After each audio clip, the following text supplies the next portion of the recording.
오늘 하나님께서 우리에게 주시는 말씀은 누가복음 2장 1절에서 7절까지의 말씀입니다.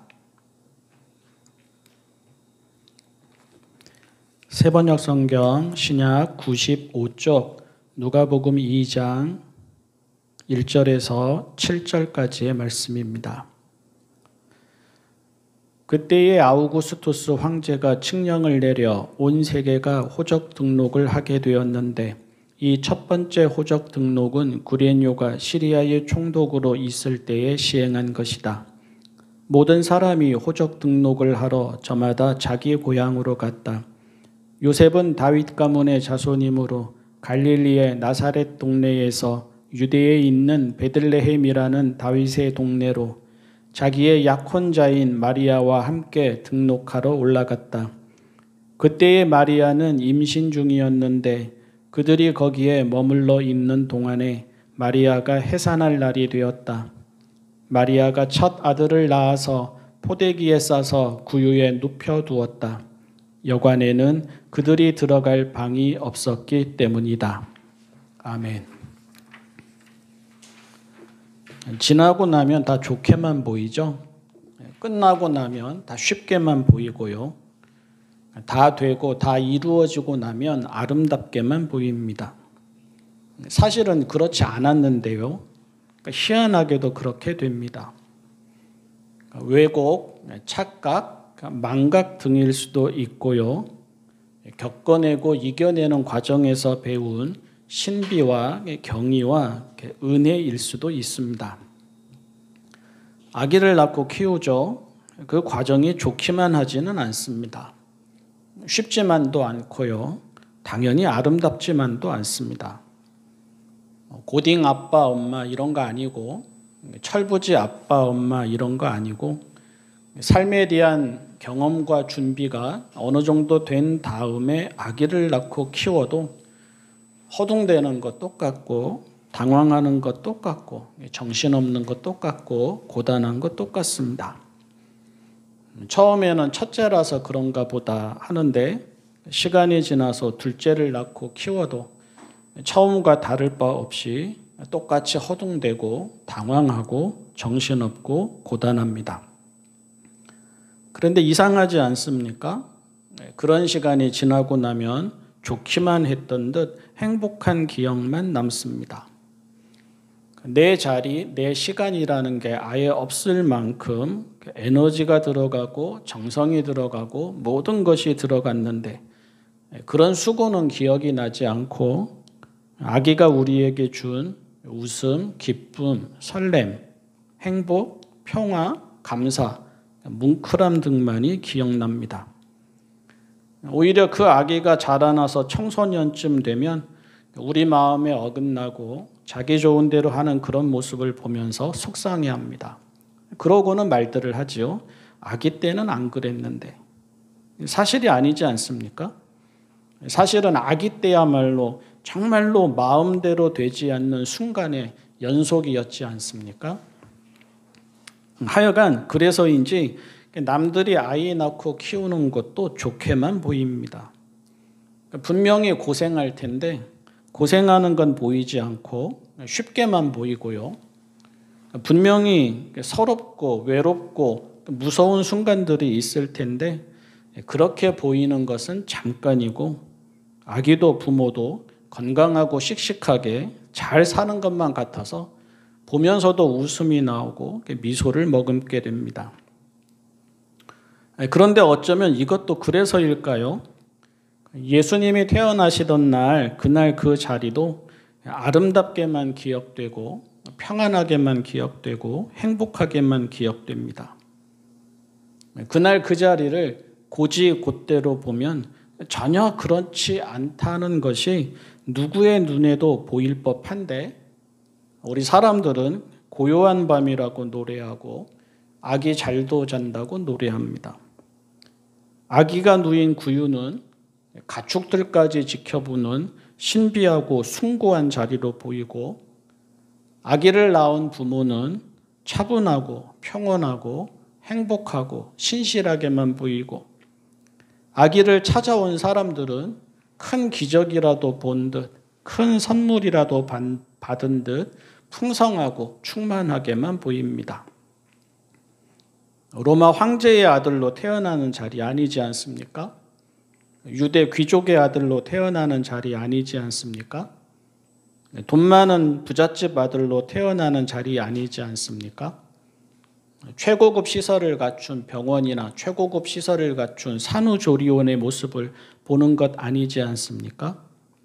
그런데도 그날 그 자리는 가장 좋은 것들로만 가득한 자리로 보입니다. 사실은 그렇지 않지요. 또 그럴 수가 없지요.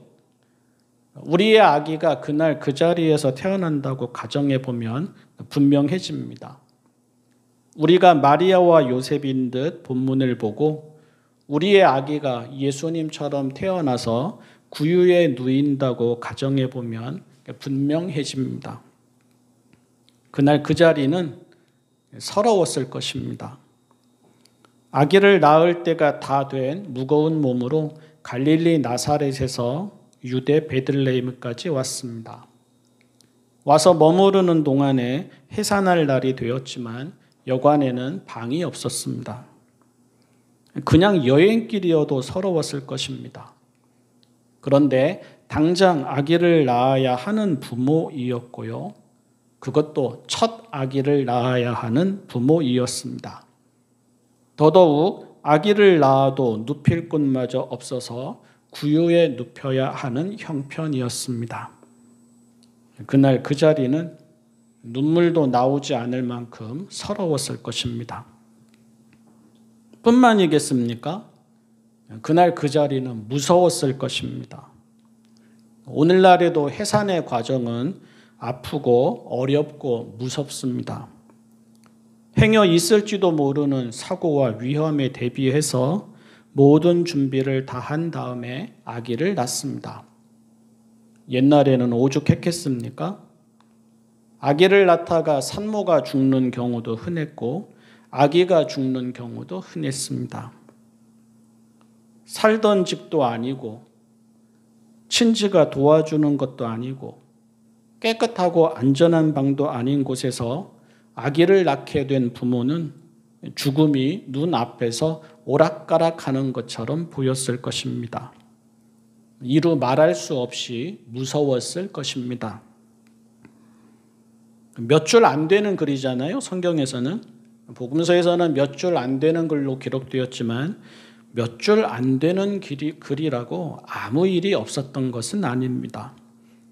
그 짧은 글 안에서 사람들의 얼굴, 마음, 부르짖음, 당황함, 당혹감, 안타까움, 간절함 등이 다 들어가 있습니다. 우리가 예수님의 탄생 이야기를 읽을 때는 언제나 여기에서부터 시작해야 합니다. 먼저는 그날 그 자리에 서러움과 무서움이 보여야 합니다. 그러고 나서 그날 그 자리에 서러움과 무서움이 어떻게 해서 오늘 우리에게는 아예 다른 신비롭고 경이롭고 아름답고 평화로운 이야기로 남게 되었을까를 봐야 합니다. 희한하게도 정말 그렇게 되었습니다. 서러웠지만 서럽지만은 않았습니다. 아니, 서러움이 있었지만 그 서러움은 금세 지나갔습니다. 무서웠지만 무섭지만도 않았습니다. 아니, 그 무서움도 금세 지나갔습니다. 그리고 서러움과 무서움 대신 오늘 우리가 기억하듯이 신비와 경의가 찾아왔습니다. 감사와 찬양이 찾아왔습니다. 축하와 축복이 찾아왔습니다. 그날 그 자리에 있던 모든 사람들이 벅찼을 것입니다. 뿌듯했을 것입니다. 대견했을 것입니다. 설렜을 것입니다. 묘했을 것입니다. 뭔가 마음 깊은 곳에서부터 뜨거운 것이 타올랐을 것입니다. 말로 표현할 수 없는 뭔가로 충만했을 것입니다. 그런 날 그런 자리에서도 생명이 태어났습니다. 그런 날 그런 자리에서도 하나님의 신비가 있었습니다. 그런 날 그런 자리에서도 하나님의 섭리가 있었습니다. 그런 날 그런 자리에서도 아기를 향한 기대가 있었습니다. 그런 날 그런 자리에서도 축하하고 축복하는 사람들이 있었습니다. 그리고 그런 날 그런 자리에서도 하나님을 향한 감사와 찬양이 있었습니다. 이것이 그날 그 자리에 있었던 일입니다. 이 말씀을 읽으면서 또 이 말씀을 읽을 때마다 상황을 이기게 하는 것이 무엇인지를 생각해 보게 됩니다. 서러움을 이기게 하는 것, 무서움을 이기게 하는 것, 이것이 무엇인지를 생각해 봅니다. 마냥 서러워만 할 수도 있는데 그렇지 않은 사람들이 있습니다. 그저 무서워만 할 수도 있는데 담대히 살아내는 사람들이 있습니다. 불면의 밤을 보낼 것 같은 걱정과 염려와 공허의 상황에서도 달게 자고 일어나는 사람들이 있고, 도무지 아침이 올 것 같지 않은 깜깜한 상황에서도 새벽을 꿈꾸고 새벽을 노래하는 사람들이 있습니다. 손에 있는 것이 아주 초라한데도, 아주 적은데도 세상 모든 것을 다 가진 듯 감사하는 사람들도 있습니다.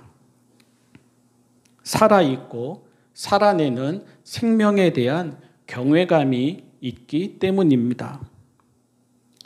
좋은 집에서 태어나고 자라나는 생명만 존귀하지 않습니다. 좋은 집에서 태어나고 자라나는 사람만 사람 구실하지 않습니다.